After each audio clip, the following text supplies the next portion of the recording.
UFC Vegas 104 predictions. As always, you can call me Kunith. Let's make some money this week. We got middleweights in the main event. 2025 might be the year of the rematch. We had Mackenzie Dern, Amanda Hebos 2. We had Dricus Duplessis, Sean Strickland. We had Fluffy Hernandez, Brendan Allen. We had Gaethje and Fiziev. And now we've got Marvin, Vettori, Roman Dolidze 2. But this time we got 5 rounds to work. The first fight was very competitive. Both guys were scoring pretty consistently. Vettori was busier. He was landing more than Dolidze. He was mixing it up at different levels with the low kick, then finishing upstairs. Dolidze had a lot of success as well. He did more head hunting, but he was landing some bombs. And Vettori, for what it's worth, might have the best chin of all time. He never really appeared to be rocked or hurt, but when I was watching it live, I thought Roman Dolidze won. Of course, we got to do our due diligence. I got to watch the fight again. Upon the rewatch, I thought Roman Dolidze won. I gave him the first and the third round based on damage, and damage is the #1 scoring criteria, although I think that's tricky. We say that a lot in the space, but it gets a little tricky because we say damage this, damage that. That's a lot of damage. But when a fight's very close, I think activity at times can sway the judges more than damage can, and Vettori was throwing more strikes. He was backing up the whole time. He was getting lumped up. He was bleeding from his nose and his mouth, but he kept throwing. One judge even gave him all 3 rounds in a fight where I thought he lost 2. So sometimes activity, when a guy's not really showing that he's hurt, can trump that physical damage that you're seeing maybe on their face or their body or wherever. But I don't expect this second meeting to really be any different than the first one. Vettori's going to throw a lot. He's going to land a lot. I worry that the long layoff and the injury and how he looked against Jared Cannonier could take away from his performance this week, but Marvin Vettori's a grinder. Preparation has never been an issue for him before. And if you're on the Vettori side, I think you have to like that it's a rematch. At 31 years old, he might still be improving, while Roman Dolidze is who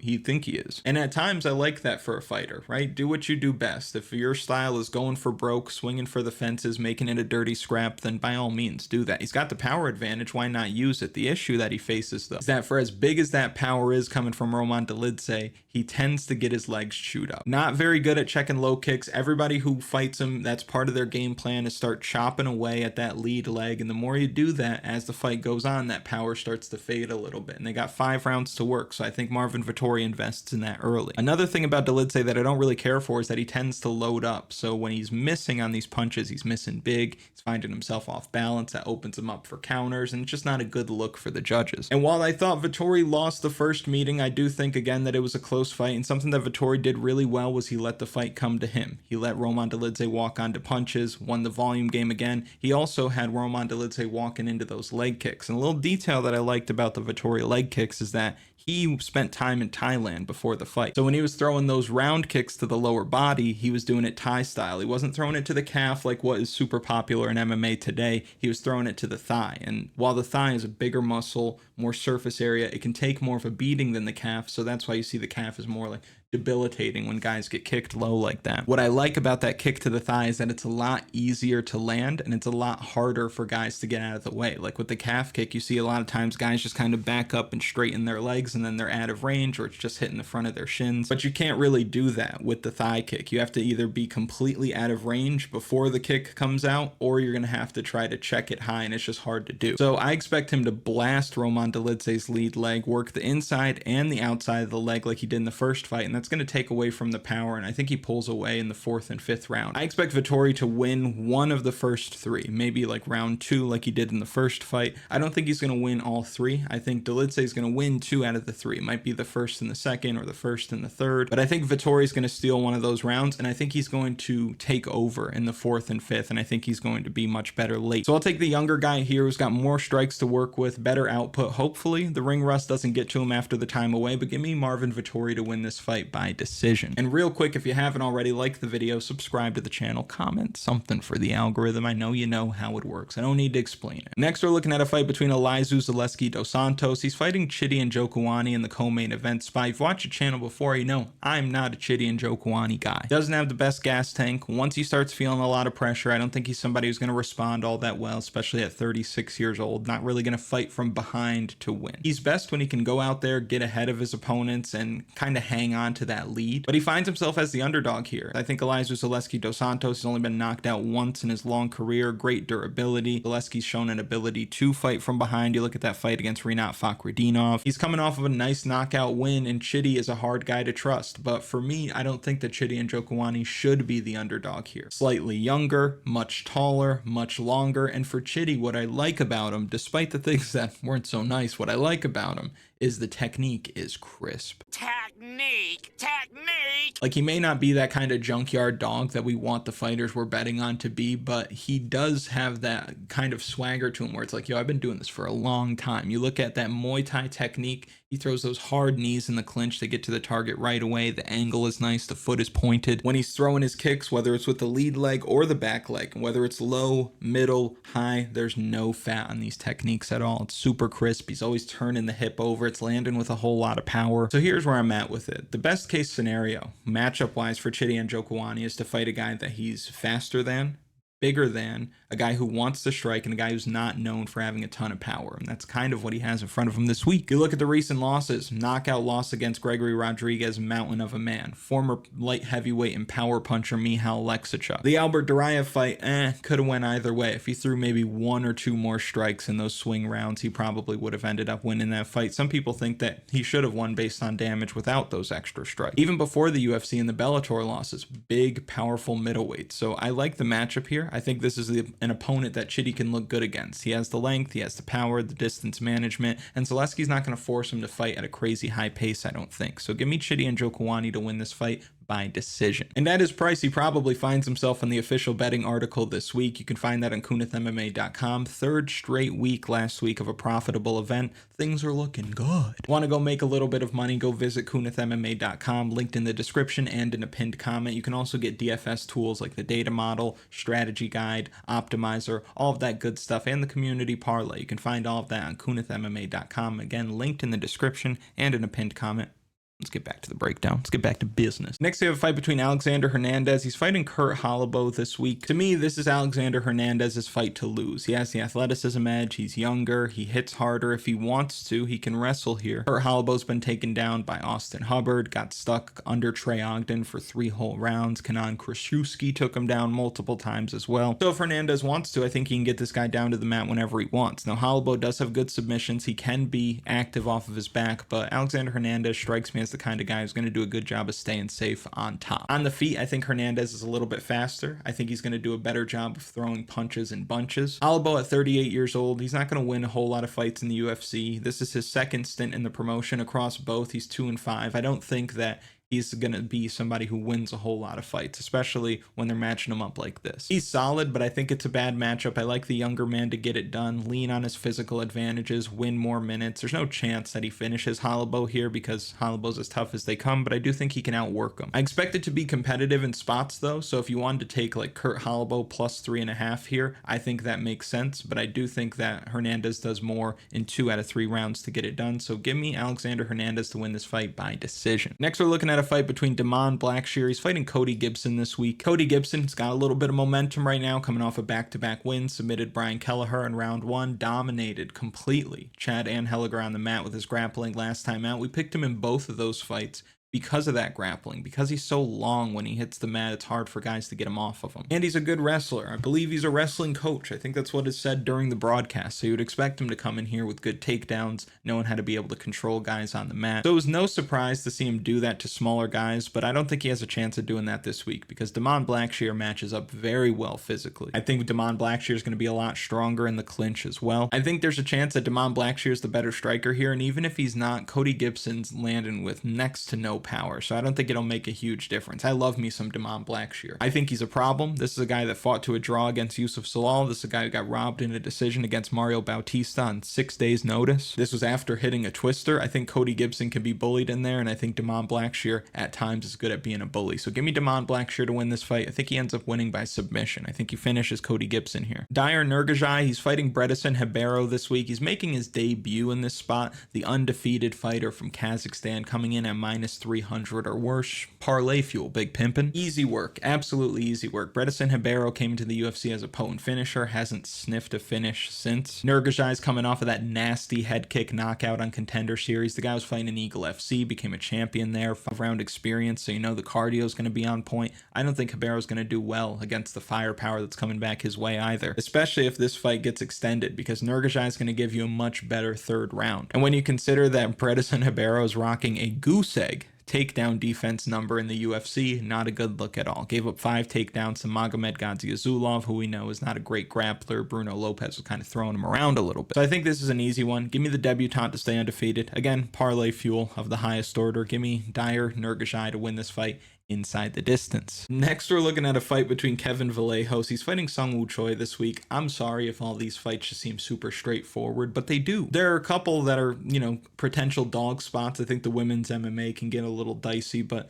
Kevin Vallejos is going to blow the doors off of this guy. This guy should have or could have been in the UFC a while ago, but he lost on Contender Series to Gene Silva. And like we talked about with Ozzy Diaz last week, Contender Series is luck of the draw. Sometimes you get a dude from Cage Warriors. Sometimes you get a fighting nerd, right? Sometimes you get elite level UFC caliber talent. Sometimes you get somebody who probably would go 0-4 in the promotion. Mama always told me Dana White's Contender Series is like a box of chocolates. You never know what you're going to get. So Kevin Vallejos could have showed up in the UFC a while ago had he not drawn Lord Silva on his fight in Contender Series. But anyway, here we are, and I expect him to make good on his UFC debut. Massive favorite, as he should be. Suyoung Yu's chin is wet tissue paper at this point, and Vallejos is going to be packing a punch, so I expect the new guy to get it done early. Give me Kevin Vallejos to win this fight by knockout inside the first and second round. Next, we're looking at a fight between Waldo Cortes-Acosta. He's fighting Ryan Superman Spann this week. Let's take a little trip down memory lane just for a second. You can hold my hand. No, you don't want to? Okay, that's fine. Anyway, remember, once upon a time you decided to watch a Kunith MMA video, and the guy on screen was telling you that Waldo Cortes-Acosta is a better fighter than Robelis de Spain and that he was going to beat him. And then you read the comments and everyone in the United Nations was telling the guy on screen that he was dumb. Oh no, Waldo Cortes-Acosta, he's going to get slept by Robelis de Spain. The fight didn't even end up being close. Now you might think, okay, good call at the time, but Robelis de Spain ended up being a can. That's not the point. The point is sometimes we can see through the BS that these betting lines present to us. De Spain should have never been the favorite there. Just like last week, how Fiziev, off of 12 days notice, injury, already 0-1 in the series against this guy, he came in favored last week as well. Come on. I try to tell you this stuff sometimes. You can see that the line is BS, and in this fight, the line is BS. I say all that to say this: Salsa Boy should not be favored here. And I like me some Salsa Boy. He even gave me my flowers after I called him to beat Robelis de Spain. He gave me my flowers on the old X. But the reason why I can't pick him this week is not only because he's favored, but where does he really have the advantage? Maybe in his chin? Maybe. Dude's got a good chin on him for sure. But Ryan Spann's fought nearly 3 times the amount of fights at the same age. Ryan Spann is the bigger man. He's worlds beyond what Cortes-Acosta is going to be bringing to the table as far as what happens when the fight hits the mat. He probably has the power advantage here as well because he's got the speed advantage. Sometimes that speed and that placement translate to power, and I think he's got more than what Waldo Cortes-Acosta is bringing to the table. And I'm happy to see Ryan Spann at heavyweight. He was dying to make 205 for way too long, in my opinion. He should have been fighting at heavyweight, unlock that full athletic potential, tap into that true strength, and perform at his best. And I think that's what we see this week. Also, the higher you go up in weight, the discrepancy in skill starts to change a little bit. So he's going to find a lot easier fights at heavyweight until he reaches the top of the top than he would, say, mid-level light heavyweight. And he's fought some really good light heavyweights along the way. So I'm excited to see what he looks like up a weight class. I love the price here. Definitely taking Superman this week. I think he's able to crack Salsa Boy. I think he's able to wrap up a guillotine, a little club and sub form, a little club sandwich for your mom. Give me Robelis de Spain. Not Robelis de Spain. Give me Ryan Spann to win this fight by submission. Next, we're looking at a fight between Suyoung You. He's fighting AJ Cunningham this week. Suyoung You, massive favorite, road to UFC champion, beat some guy who came up through WLF wars in China, so that doesn't really mean much. He's fought largely low-level competition up until this point. AJ Cunningham might be the best fighter he's seen so far, but I worry that AJ Cunningham might not be UFC caliber talent. Tough guy, he would feast outside of the UFC, but he might be a step behind some of the fighters that he's going to see in the promotion. So I expect you to get the fight to the mat like he always does, lean on that grappling advantage, get to a dominant position, and really do whatever he wants once he gets there. I could see him winning by arm triangle, by rear naked choke, just one of those submissions where you get it from when you're in the driver's seat. It's not like a guillotine where you catch it, or a triangle where you trap somebody into it, or an arm bar, something like that. Now it's going to be one of these submissions where he's already in a dominant position and then he just ends the fight. So give me Su to get it done by submission. Now this one does feel like a trap spot. So I'm going to urge you to stay away or take the fight inside the distance.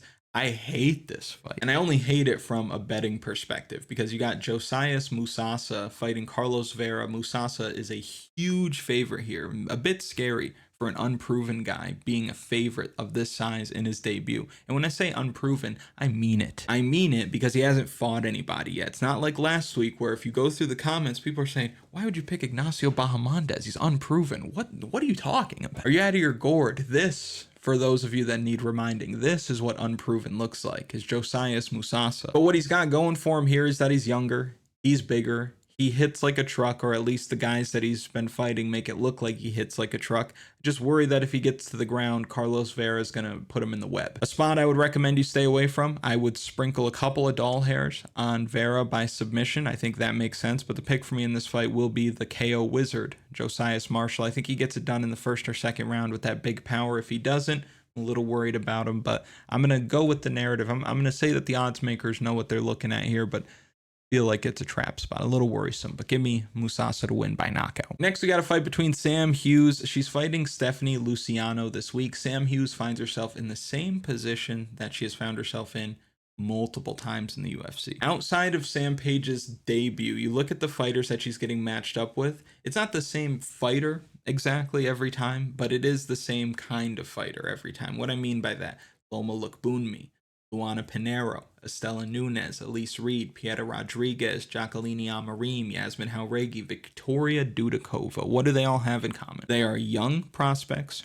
early in their UFC career, and she draws yet another young fighter very early in her UFC career. And what it is it's a test by the UFC, and it's a great test. The reason why I say it's a great test is because out of these 8 fighters that I named, she's beaten 4 of them. She's lost to 4 of them. So it's the perfect test. If you can get through Sam Hughes, you're probably pretty solid. And if you can't, you got some things to work on. So the UFC is here testing yet another young prospect in Stephanie Luciano, who I don't think should be favored here. I think the line is kind of crazy, in my opinion. She has 1 win in nearly 3 years, and that was a win against Talita Alencar, who's not very good. Also, one-dimensional grappler who's undersized for even strawweight. Luciano's only looking to strike here, and she's dealing with a grinder who's going to keep moving forward, eat punches, throw punches of her own, and Sam Page might have success mixing in takedowns, and at least she has the option to do so. Sam Hughes has fought much tougher competition. She's been doing this for longer. She fights out of a better camp. I don't get it. And we talked about this a few weeks ago with Haqparast and Ribovic, so I'm not taking the victory lap here, but this is something that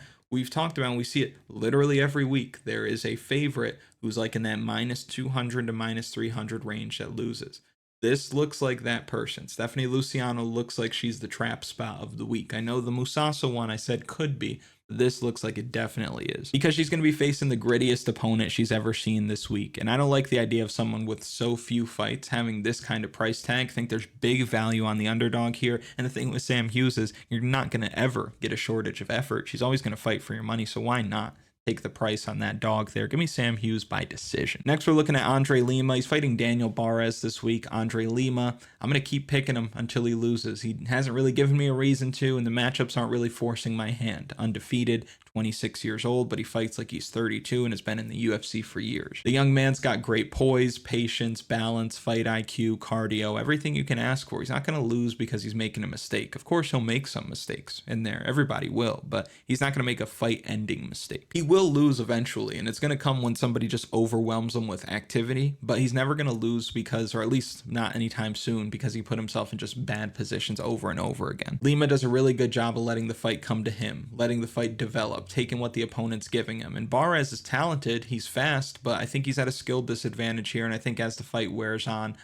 Andre Lima is going to kind of figure him out. Lima's smoother than him, should be able to punish the aggression coming from Barez as well. On this card, they got a lot of old heads fighting a lot of the young bucks this week, but give me the younger fighter here. I think he stays undefeated, even in the Big 25, which is not a good year for undefeated fighters, but Haider Emil broke the streak. Good for him. Give me Andre Lima to win this fight by decision. Next, we are looking at a quiet banger of a fight, and OGs on the channel know that this is not Priscilla Cachoeira. This is Priscilla Cash as an underdog, and she's done well for us in the past. She's also burned us in the past because the woman doesn't know how to grapple, and I think it's just because she doesn't like to do it. Like, she clearly doesn't like training it that much, so she probably like skips a lot of the classes that are associated with grappling, whether it's the wrestling class or the jiu-jitsu class, and it shows in her performances. But she likes to strike, has a ton of power, and she can cut you open with those elbows in a flash. She's got a good chin, she can eat a lot of shots, she can cut you open with elbows as well. She's dangerous when it comes to the striking, and this is really good matchmaking by the UFC because Josie Nunes is also looking to strike. She doesn't want to point fight her way to victory either. She's looking to take your head off. So you got two fighters that both want to go to war, same style. I think it makes for a great fight, and this style of fight has favored Priscilla Cachoeira before, but I am on the Josiane Nunes side this week. She's given up a little bit of height, but she has a slight reach advantage, and I think that's going to take some getting used to for Priscilla Cachoeira because Josie Nunes finds herself in this position every time she goes out there. She's fighting somebody who's taller than her, but maybe doesn't have as long of arms, or maybe the reach is kind of close. But reach be damned, because we make way too much of it. What I'm trying to say is that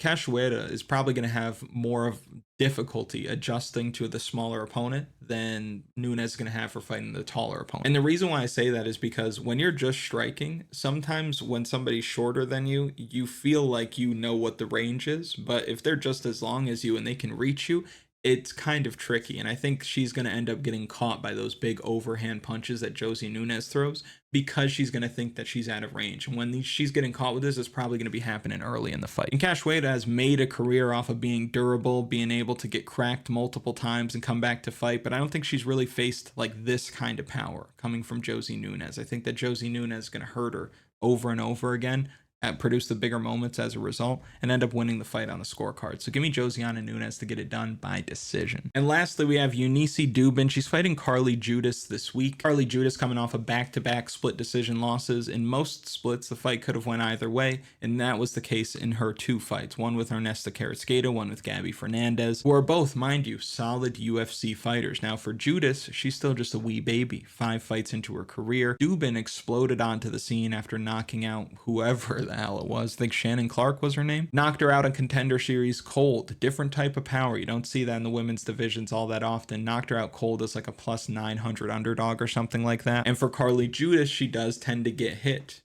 a lot. So you have somebody who gets hit a lot versus somebody who is bringing a sledgehammer to the party like Triple H. So the choice is clear, yes. Underdog at wide odds who puts women to sleep? I say no. It seems like it could be straightforward like that, but Carly Judas kind of has that dog in her. She threw a combined 617 strikes in her last 2 fights. If you stood up and threw 617 strikes on air for 30 minutes, you'd probably be looking for an inhaler even if you didn't own an inhaler. That also doesn't account for nervous energy, pre-fight workout, all the footwork, defending takedowns, defending strikes, absorbing strikes, trying to listen to your corners, trying to win minutes. So for her to be out there throwing that kind of volume, the woman is an animal. And Duben's a force, right? She tends to just get women out of there. But if this fight gets extended in the 3rd and 4th round, she's going to be huffing and puffing, and she's going to have to deal with 150 strikes coming back her way. And I don't know if she's going to be able to do that. That kind of volume can drown someone.